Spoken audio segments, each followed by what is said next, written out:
지소미아 종료 결정과 관련해 정치권의 공방도 치열해지고 있습니다. 한국당 등 야권을 중심으로는 조국 후보자 논란을 덮으려는 것이다, 이런 주장까지 나왔습니다. 민주당은 크게 반발하면서 이것이 바로 새로운 친일이라며 강하게 반발했습니다. 국회 연결합니다. 김영수 기자. 네, 국회입니다. 네, 여야 입장 설명해 주실까요? 네, 먼저 여당인 더불어민주당은 정부의 결정이 당연한 결정이라고 정부 방침을 뒷받침하면서 안보 불안은 생기지 않을 것이라고 강조했습니다.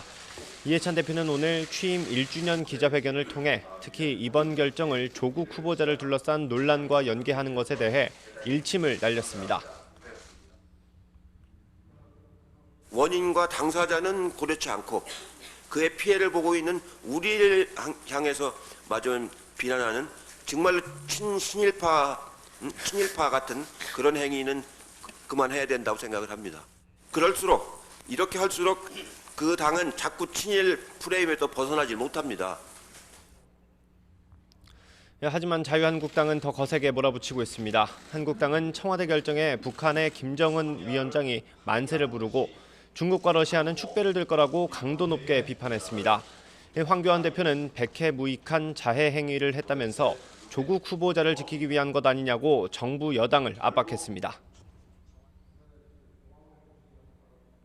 결국 조국 사태가 들불처럼 번지자 국민 여론 악화를 덮기 위해서 지소미아 파기를 강행한 것 아닙니까?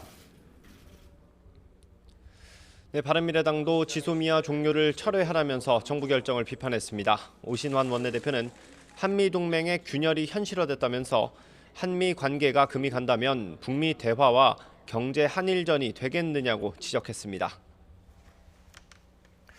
아직 일정을 잡지 못하고 있는 조국 후보자 청문회와 관련해서 한국당이 사흘 청문회 제안을 하지 않았습니까? 합의 가능성이 있습니까? 네, 합의 가능성은 현재로서는 확답하기 어렵습니다. 다만 자유한국당이 오늘 사흘 청문회를 제안하면서 새로운 국면을 맞을 수도 있을 것으로 보이는데요. 조국 후보자가 인사청문회 자격도 없다면서 강경하게 나오던 자유한국당이 조금 태도를 바꾼 겁니다. 하루 만에 검증이 어려울 만큼 조 후보자를 둘러싼 의혹이 많다면서 사흘 청문회를 제안했습니다.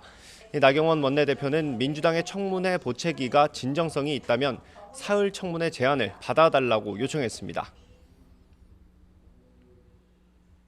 조국 후보자의 인사청문회는 그 대상이 이미 단독이라는 아우가 생길 정도로 너무 많기 때문에 하루의 청문회로는 모자랄 것 같습니다.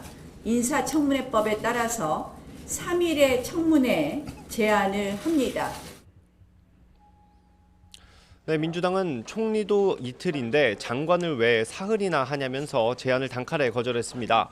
이인영 원내대표는 오는 26일까지 인사청문회 날짜를 못 잡으면 국민청문회를 포함해 의혹을 해명할 기회를 만들겠다고 강조했습니다. 후보 이전에 한 개인의 인권을 위해서도 그건 필요한 절차고, 특히 그 가족의 인권 침해가 아주 심각한 수준에서 생긴 사례들도 있기 때문에 그건 꼭 필요하다, 이렇게 생각합니다. 네, 한국당이 내일 서울에서 대규모 장외 집회를 예고한 가운데 불붙은 조국 정국이 어떤 국면을 맞게 될지 주목됩니다. 지금까지 국회에서 전해드렸습니다.